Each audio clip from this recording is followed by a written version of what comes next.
Pratt, I have a question for you. Where is the line between harmless flirting and Ooh, harassment? ooh, yeah, that's a good one. I think the line is in between immaturity and being mature. And if you're Hmm. mature, you're like, yeah, I'm good. But if you're immature, you're like, this is. I don't know if there's ever a time where I could look at somebody and go, God dang, I gotta just tell you, you look so God. I just, it always comes across to me when guys do that very ungenuine or not realistic because you're dumb, but we'll be saying it to the next person in a few minutes. Welcome to the Always On Mute podcast, where we know not everyone was born with a mic in their hand or a megaphone in their mouth, but we still have something to say because quiet is still a voice. The reason why I ask is basically the topic of our conversation today. So, welcome back to the Always On Mute podcast. I'm Antonia. Dr. Martin Pratt. And today we're talking about something that basically has gone viral this week. Apparently, Cameron on his show asked Adrien Broner to leave the show mid-interview because he felt more or less that he was disrespecting his Cameron's female co-star Stat Baby. Like I had first heard it on someone else's podcast, and then it was a topic on the Breakfast Club. I really didn't hear anything about it, and the more I heard about it, the more I realized how serious it was. And the Breakfast Club had people call in to give their take on it, how they feel, whether or not it was too much or whatever have you. It first of all, it opened my eyes, right? Because women are truly unseen, especially Black women. We're underrated and we're disrespected on a daily basis. Mm-hmm. And what this taught me is that sometimes our feelings are not valid to some people, right? Correct. I do appreciate Cameron for handling it the way that he did because at the end of the day, this is his co-star and it's someone who he knows personally and probably saw that she might have been a little bit uncomfortable. You know what I mean? I also think that watching it, I was uncomfortable, but not necessarily for the same reason as you expressed. But I actually felt like he was inebriated, and why did y'all let this man on the microphone to begin with? I felt really like, as you said it, made me think about how I felt in the moment. Because I couldn't understand what he was saying. Well, one side of me was like, I knew it was troubling to camera, but I was like, because the way New York, this is kind of a New York thing. It's like you're talking to somebody and they're like, yo, hold up, what'd you say?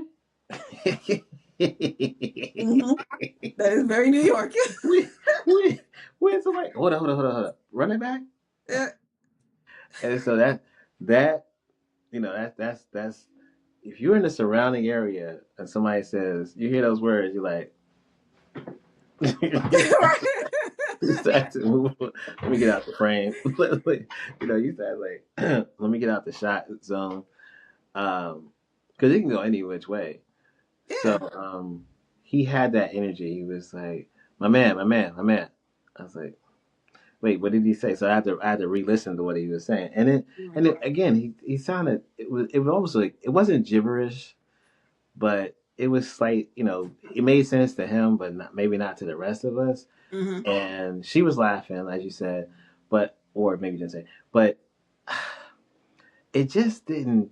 I was like, why is he here? Like, he didn't add anything to the show. I mean, I know his name, but as far as like, you know, to your point, to what you said about Breakfast Club, later on that week, they had Dame Dash, or maybe it was the next day, and Dame Dash, went viral also for a bunch of different reasons. But Hmm. you could hear everything Dame said. There was no, Yes, it was very clear. right, very clear, very Very clear. clear.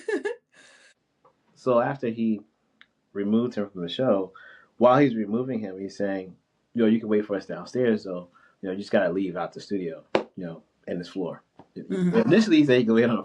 He said initially he wait on the floor, but I think he thought, oh, their boyfriend's here, so let me just tell him downstairs. And it was like, go downstairs, because I used to go by Hot 97, so all I could think about was Hot 97 has a lobby, and so I forget who was it when 50 Cent and either Ja Rule or it was 50 and Game, when their camps got into a big fight outside of High 97, it was downstairs out the lobby, around the corner. They were like, Meet me "We're outside. gonna fight. I need y'all to go downstairs. Don't do it on Broadway. Go around the corner to 12th Street and go ahead and fight." Yeah. It's like, nah, don't fight in front of Emmis. Don't fight in front of fight in front of Mhm. the building number or the lobby. Like Mhm. this is where people work at. This is like basically like this is a white people's. So when Cameron said that, it made me think about that whole go downstairs, go around the corner, y'all can fight over there. Mhm. Mhm. And that's what they did. Um, Yeah. but yeah, he told him to go downstairs, wait for them. He paid him. It just felt like this all could have been avoided if he just didn't, once he showed up drunk. That's maybe again. I don't know if he was drunk. That's Allegedly. yeah. He's definitely on something. Maybe he had Yeah. cold medicine that day or something. But he definitely was enamored. But I actually because you don't know who's in the camera space. You don't know. So I didn't know if he was looking at her, was he looking at a female camera person behind. I couldn't tell. It wasn't because the camera shots were on him, and they didn't pan the room until after, and whenever she says when she laughs or something like that. But so I didn't really know he was talking to her per se. Mhm. Um, and you also didn't understand what was happening. It wasn't very clear. So to me, Cameron did a bad. He did a good job of protection of like saying, okay, let me get this guy out of here. But I don't think he did a great job. And Mace just sat there. Mace was like, I'm guessing Mace was probably shocked, like, wait, what's going on? "But you're in the studio with them. Like, come on." So I was like, I can see. I'm in Louisiana. You're in, New York, and Mhm. like, so if a mouse runs across my floor and I jump, you're gonna be like, "What's going on?" Right. But they're in the same studio. Like, what do you mean? What's going on? What the? You were right there, dude. Are you? And that's the thing. To your point about women being seen and heard, my inference. This is not the show's opinion. This is not your opinion. This is my opinion, and I'll put it on Twitter as my opinion, so that nothing happens to the show or you. But my opinion is that Mace is so jaded from being around Puffy all day that you know And honestly, that side of Harlem, like so I lived in Sugar Hill. Sugar Hill is above where the diplomats and it's almost Washington Heights, Mhm. and we're right across from Yankee Stadium. We're not poor, but we're also not. We're not. We're the uppity side of Upper Manhattan of that side. So the colleges are right there. The Spanish college is right there. A lot of restaurants, but they're local restaurants, not like big nightclub type restaurants. And it's a very working class. So you're not gonna you're not gonna get away with catcalling some girl. Her brother lives around the corner. Her cousin, you're gonna get beat up. So, but if you go down to where they're from, Mace and also the diplomats, it's a wild wild west down there. So I always felt like they were the raunchy ratchet side of Harlem. Mhm. There were people in Harlem that took life very seriously, and you didn't play with. And Mhm. they weren't one of those people. They were very comical and cast of characters. That said, it felt like Mace was just doing what he would do. If he was outside, like yo, you know. The only time I think he really got into a battle, so to speak, was something I forget. There's a video out there of him stealing this guy's car or something because he was mad at what he said. Or I forget. He's having a beef with somebody, but it was like that's not a thing that Mace was known for as far as like getting into beefs or shutting people down. Of course, Cameron was known for being like taking seriously the respect factor. So that's what it is. I felt like he felt disrespected for her, maybe, but also, yo, you didn't listen to me. I told you shut up, shut the f up, and you didn't shut up. So the woman, you know, to the side. But me and you should have respected me. That's what. And him paying him the same amount that I would have at least dinged him like James Brown and what's the guy Ray Charles. They Mhm. had these. If you were late to rehearsals, not only did you not get paid that for that, you didn't get you couldn't play the next gig, so you lost money for the rehearsal, you lost money for next gig, but you were also written up. They would write you up. And so my wife at the time, this is my ex-wife. I think it was, I don't know, say like maybe early 2000s or 2002. She was in the Hezekiah Walker Love Fellowship choir, and they were late to Ray Charles' gig that they were going to do at the Grammys. The Grammys was taped. The Grammys had gotten Ray Charles at the Pier, whatever, the one that's facing Jersey, not the one facing Brooklyn. And it was a beautiful open pier. So I was there, and I was on time. The choir wasn't. They were eating and chips and whatever. And that's the thing too. Ray Charles and all these old school musicians, if you ate before you sung, that was no no. They wanted your voice and your vocals to come through at the most power they could have. You were not supposed to. You be hungry. Everybody's stomach be growling and stuff.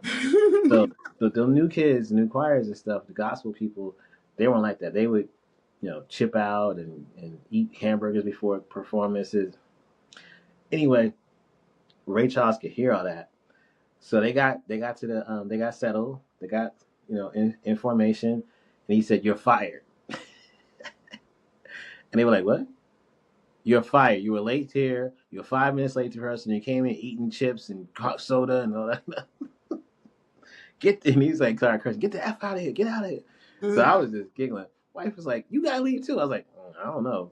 The musicians like me, so yeah." See, I was almost saying, "Watch the show," that. And she was looking at me like, "You better leave with me." And I was like, "Do I know?" But anyway, a point in saying is that um, that he paid him his full amount was troubling to me because I feel like he should have been dinged something like a demerit, 25%, like you come to my space and you disrespect my friend co-host, I'm not paying you the same amount, and I warned you. So I don't know because I didn't watch it. I'm going based off of the clips that I've seen, and I think the payment is just so that there's no issues Mm-hmm. afterwards. Because the reality of it is, one could possibly say, me being from looking at it from the perspective of a female who is like on the quiet side and Mm-hmm. basically not finding my voice, and one could say that she could have just told him to basically stop, but Mm-hmm. Yeah. me placing myself in her position because when they played it and allowed callers to call in to give their feedback or opinion as to was it too much, was it blown out of proportion. I didn't get to hear all of the listeners that called in, but there were a few, mostly women. One woman would say yes, they did the right thing, I'm so glad that they showed up. But then another lady called in, and I think this is the one that kind of resonated with me in a not so great way, and it kind of triggered me because her feedback was well, she was laughing and smiling the whole time, so I don't see where it was a problem. Like, I don't understand like why they had to do that because this, and I'm like I felt felt so like, how dare you, especially as a female. And Right. I appreciate Charlemagne because Charlemagne asked her, "Ma'am, how old are you?" And she said 40 something. And she said, "Yeah, but this is a lady who's in her early 20s." And so the difference is you've lived and have experience. So therefore, like, you may handle it differently than she would. I would have handled it the same way that the young lady did because that laughter wasn't a laughter, haha, I'm tickled. That laughter was like a nervous, in my opinion, it was a nervous laughter, like, I wish I could disappear right now. Right. Right? Because the thing is, it's like there's some of us who don't like confrontation, we don't like Right. attention, Exactly. and so for her, I'm sure she was. Well, I'm not sure, but I'm guessing she was nervous. So then it led Lauren LaRosa, she's on the Breakfast Club, to share that they had a guest once who made her feel uncomfortable, not in the same way, because she said it wasn't like this, but whatever the person was doing, it made her uncomfortable. So she said that she kind of made eye contact with Envy because Envy must have picked up on something, because Envy's very much in touch with his feminine side with his wife and all Mm-hmm. his daughters, Mm-hmm. and he is a protector of like ladies.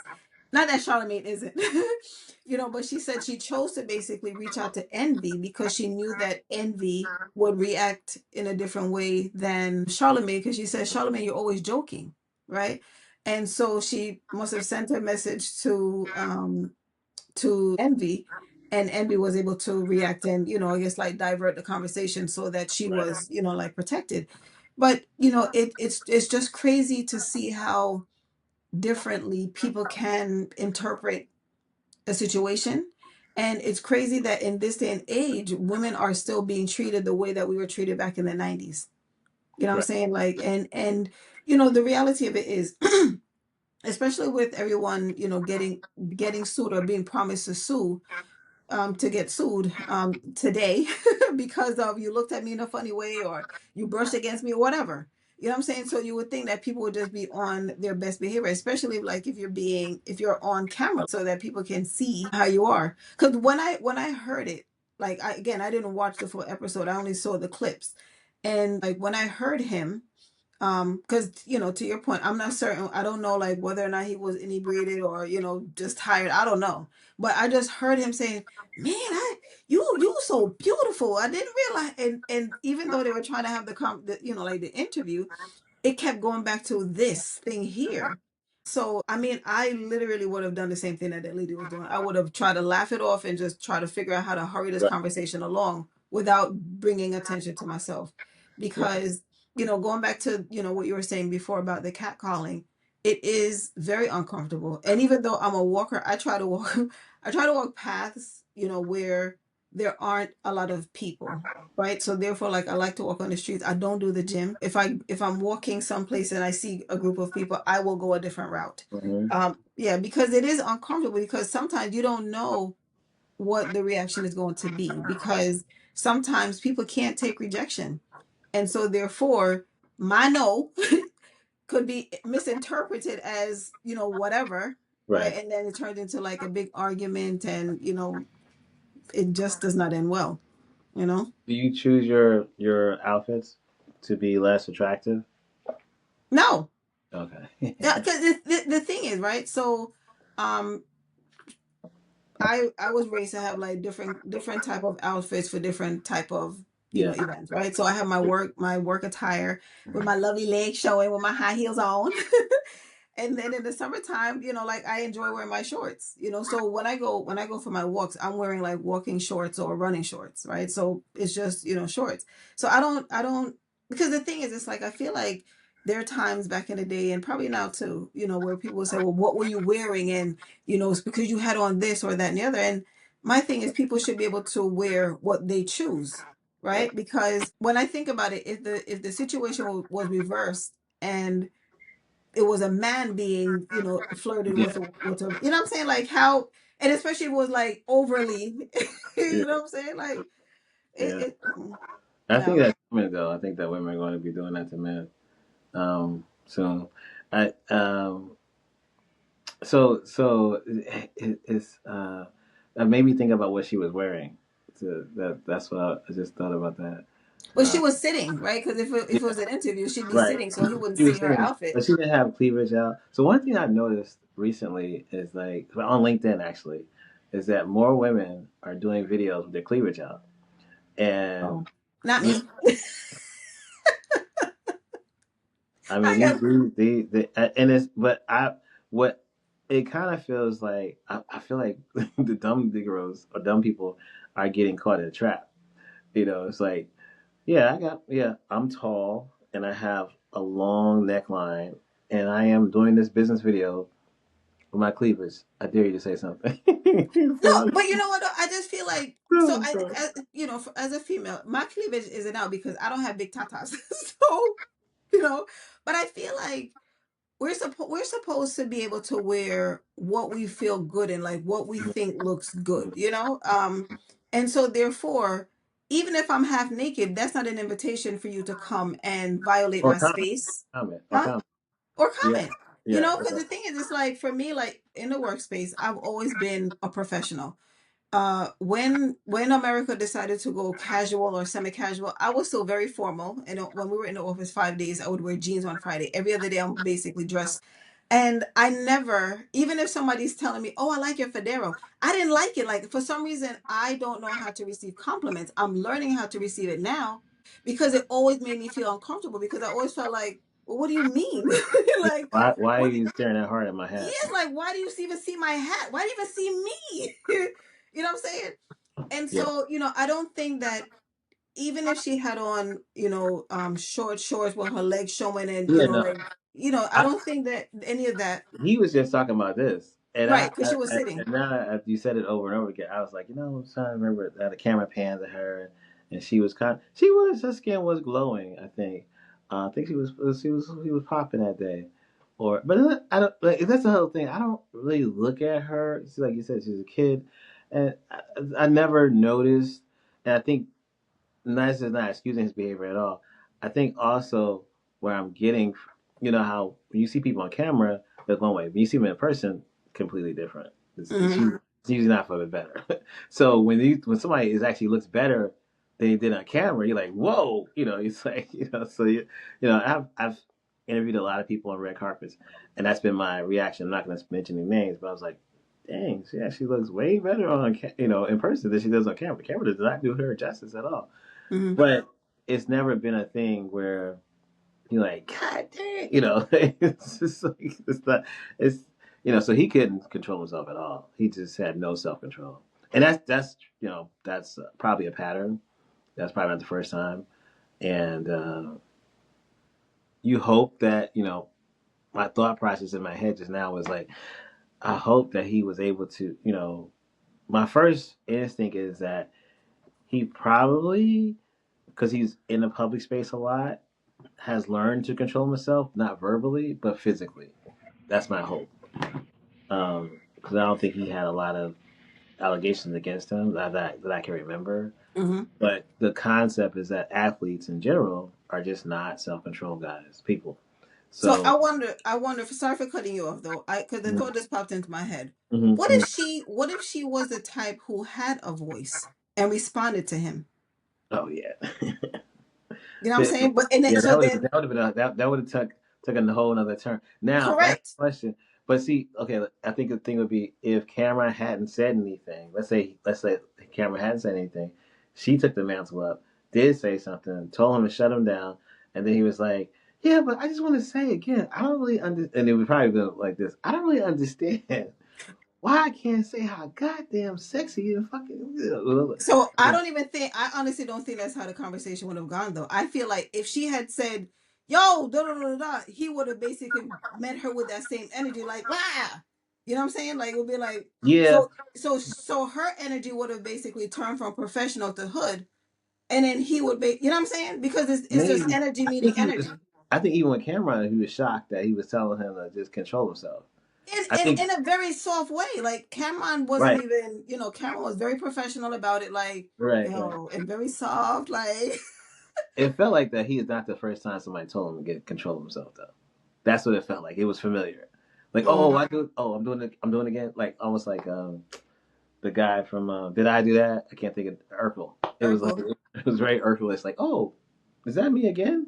you know, Yeah. It's it's just it's crazy. I will say that, when the lady that called in, the reason why this triggered me actually, it brought me back to um a situation where, when I was younger and, when I was in high school, I was in a co-op program and I was working for a company. I won't say the company name, no, like call any names, but I was working for the company and there was an well, he was older than me. He could have been in his mid 20s. I don't know. I was late teens, right?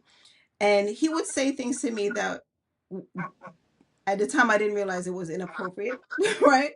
But he would say things that was uncomfortable for me, right? To the point where just like the young lady, I was just, I would just laugh and giggle and I would feel very uncomfortable in that moment, just thinking to myself, please walk away now. Like I would be basically, wishing that I had the power to make him basically shift, move, mm-hmm. and, work that for about a year or so, right? So it wasn't a long period of time. And I remember one day when I came to the office, I was called into the office and I was told by HR that he was let go. Right. And then another lady, an older woman, she was like, I'm so sorry for what he did to you. Right. And that's when it all made sense because she was witnessing what he was doing, saying, how he was behaving. And for her it was distasteful. So she must have reported him to HR. And now me being, young, dumb, naive, gullible, and all of that, like I felt badly. Like I was like, oh no, he got fired because of me. And I felt, like I felt like, oh my gosh, it's my fault.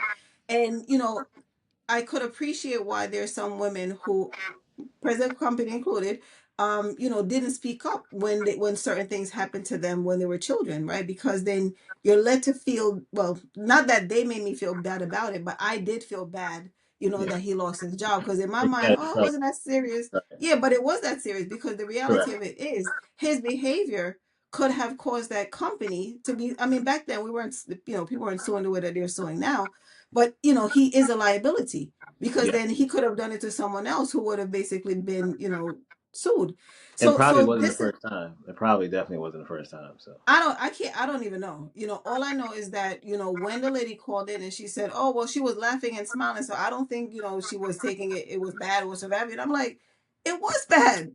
Because just because you see someone laughing and smiling, it doesn't mean that they're comfortable. A lot of times it's uncomfortable.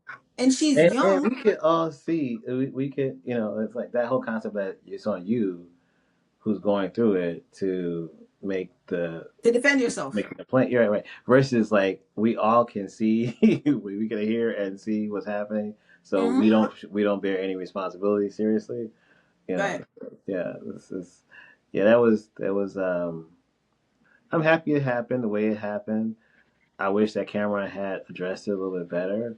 But Cameron's Cameron, so it's But glad you that know what though? Mace wasn't saying nothing. So Because Mace was probably also like in shock, like, wait, what's going on here? So I feel like with Cameron, with the cameras being on, I don't know, because again, I didn't watch the show. But maybe he was just basically like just trying to, diffuse it and trying to handle it in the most professional, quiet, calm. Okay, I'm gonna still pay you, so that there wasn't any kind of, noise, more than what was there already. But I'm grateful, that it happened the way that it did. But I think that is different, right? So if it was same characters and same ages, I don't think the young lady would have defended, Cameron, because as far as she's concerned, me too. He's older and more seasoned, so therefore, like, he would be able to handle himself. Furthermore, I feel like men receive those kind of compliments, like they like it, like, it's the ego thing, and it's like I'm not a guy, so I don't know, but I just so for me, I'm grateful that it turned out the way that it is because I feel like experience is a teacher of life. I believe that the co-host will be able to grow from this, right? Because at the end of the day, like we don't want to like to know that our big brothers they're watching and our big brothers they're going to basically come out and help because they're not going to be there all the time. But I'm grateful that she was defended in that moment because that's what we need. We're in a time now where, especially being a quiet person as myself, I spent most of my life basically feeling, unprotected, unseen. And I'm now walking in my power and I'm now more basically saying no. When I'm walking on the street, I walk with intention and not, expecting anyone. And most time I'm glad that I'm walking at such a pace that I'm not trying to stop to talk to nobody. I don't answer to tooted horns or psst or anything like that. And so, for me, like I'm not trying to be disrespectful, but then I'm also not trying to encourage any kind of conversation because I think sometimes there are some people who are genuinely just trying to, have friendship if that even exists anymore. But most times I'm thinking, listen, even if I give you 2 seconds of my time, I feel like I am basically welcoming a conversation that I don't want to have, or then here comes the can I get your number? And I'm like, well, I don't give them my number. Well, I'm gonna give you mine. Can you call me? But you can just feel safe just walking on the street. Because when I look back at pictures of the 60s, those ladies used to have some short shorts and short skirts on, right? And nothing happened. different society, different. Yeah. Yeah, it was. They did get the whole catcalling, but I just feel like it wasn't as aggressive as it Oh is no. now.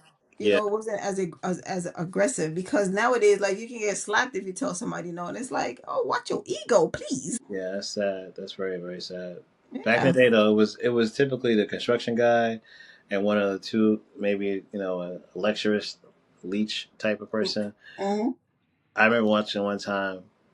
We're outside at lunch hour near World Trade Center, and I watched the Chinese food delivery guy. I just watched all these men talk to this one woman, try to talk, and I was like, dang, it's like everybody, like the old guy, young guy, Asian guy. Like it was every.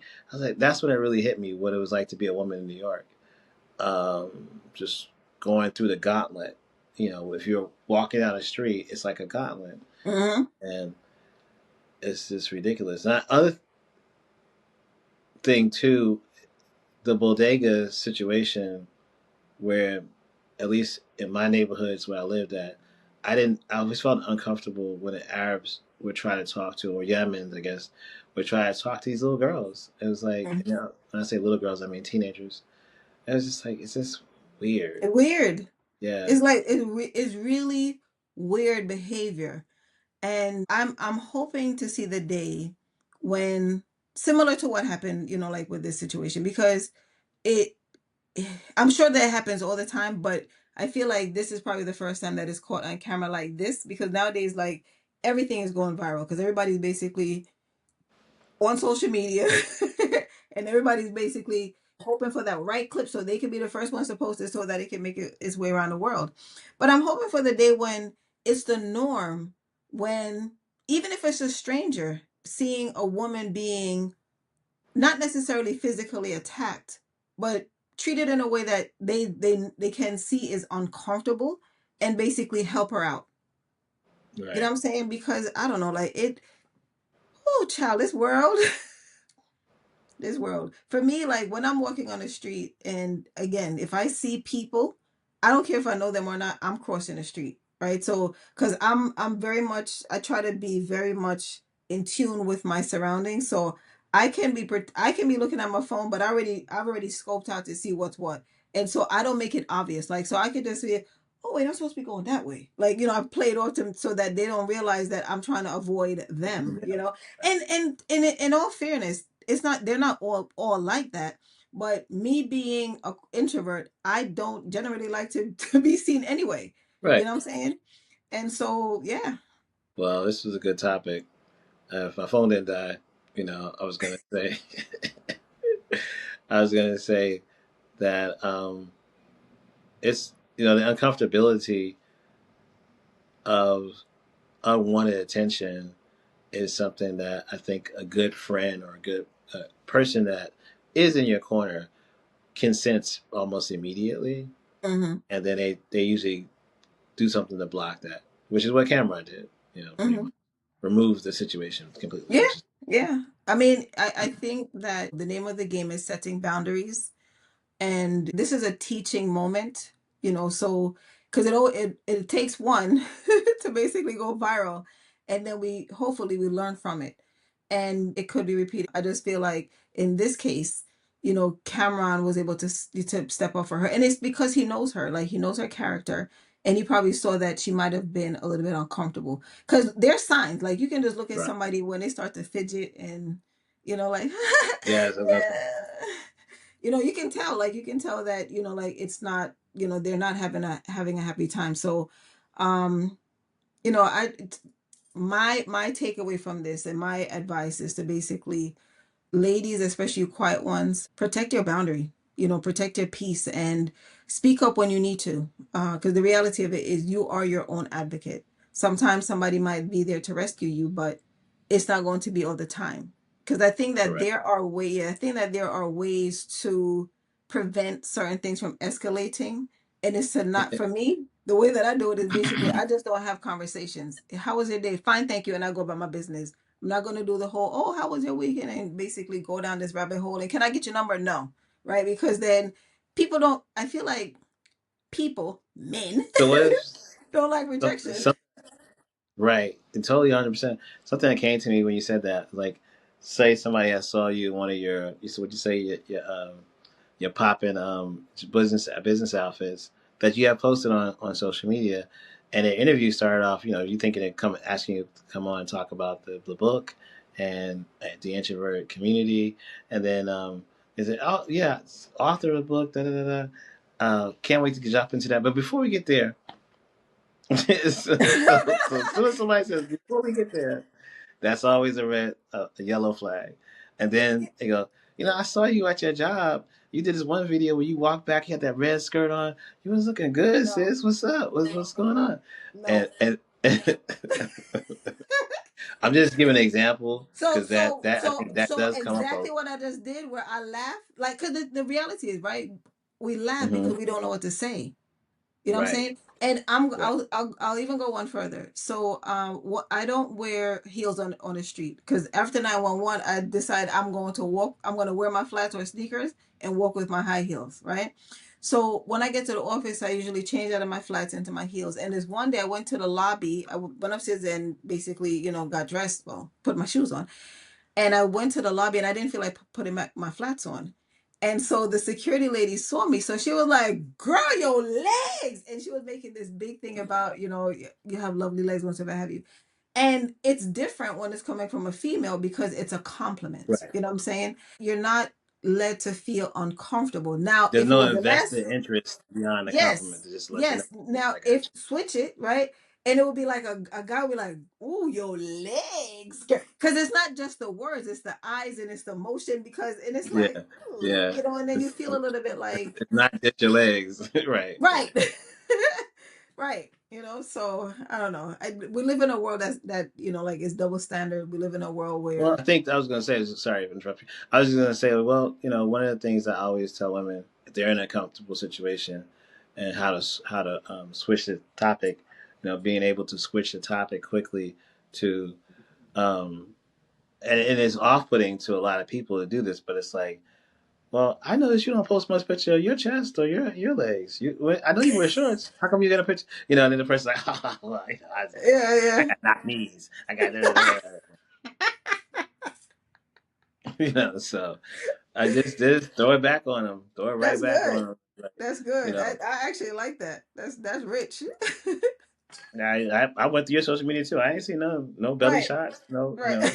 no hair. You got hair on your chest? No, okay, so no, so right, so I think that if we do that, right, then it's almost as if like they will take You're offense, mhm.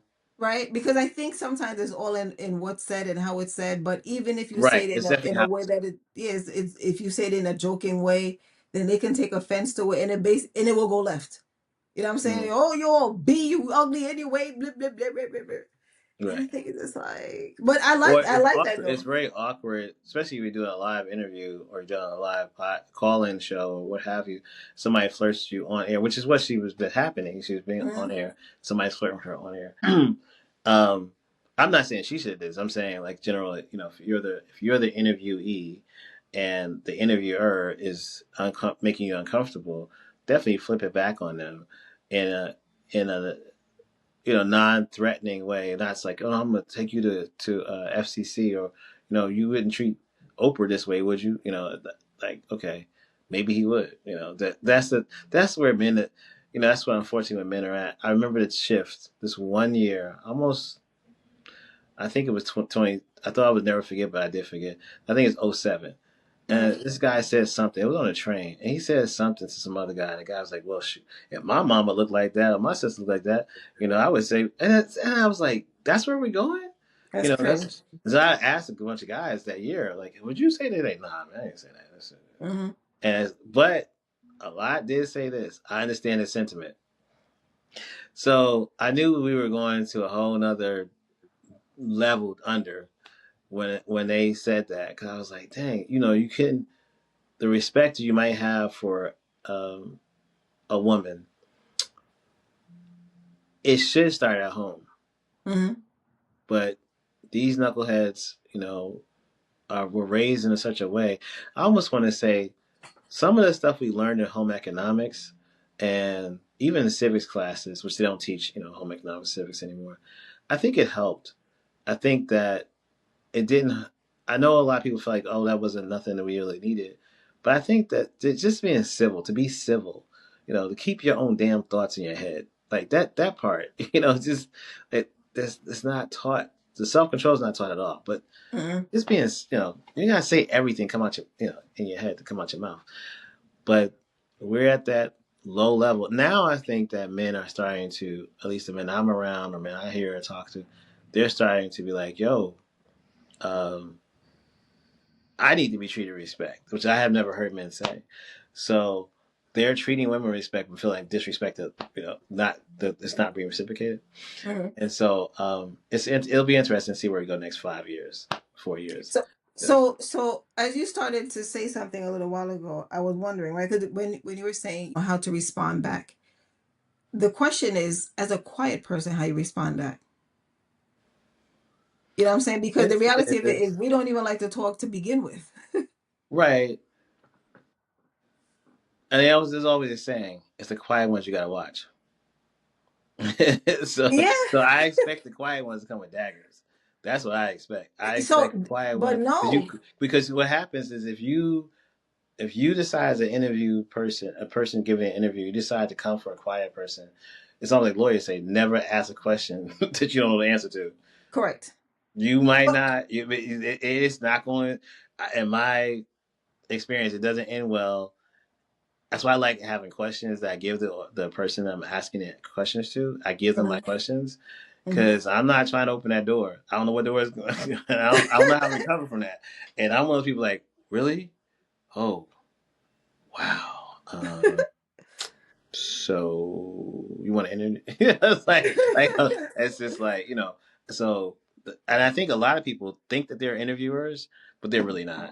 They really don't know how to deal with the left. Like Eartha Kitt is one example. She would say something off the. She would say all kind of stuff to people interviewing her, and the person would, so yeah, well, that was the but '60s when they but really could recover fast. but I People think today, with Eartha Kitt though, right? I feel like because she's a more seasoned, she was a she more was seasoned right, woman, right, right? So it's like with Stat Baby, like this could have been the first time that it happened, and it's not. It takes a while, right? Because I was saying, I think I did a video. I'm going to do a video about how there's some people that were born with courage and with they already found their voice, and there's some of us that basically find it along life's journey, right? I'm just not finding mine, right? So with Eartha Kitt, like she was the lady, right? But I'm guessing that it took time for her to develop into that person who yep, basically had that, right? Because yep, it's a matter of basically, you have to teach people how to treat you. So yep, therefore, you walk into the room with this level of sophistication or whatever have right. you, and people know, like, no, no, no, that's not. You can't talk to her like that,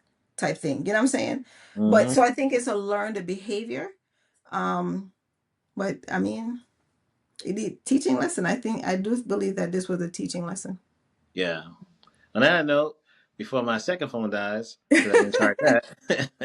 Well, thank you everyone for tuning in today to Always On Mute podcast. This was a very, needed conversation. Please drop down in the comments below and let us know how you deal with situations like this. Like, are you one to laugh and, pray that the time passes? Or are you one to be like, nah, you ain't, like, let us know in the comment below, Or what whatever advice you experience would has give been. somebody in that Yes. situation? Maybe you have some advice. Yes, if you have advice based on, your own experience or someone else's, like, let us know. Like, let's have some dialogue. Absolutely. Well, until next time, thank you for tuning in. Please subscribe if you're not subscribed as yet, and comment below, as I said previously, and like this video. And until next time, peace out. Ease.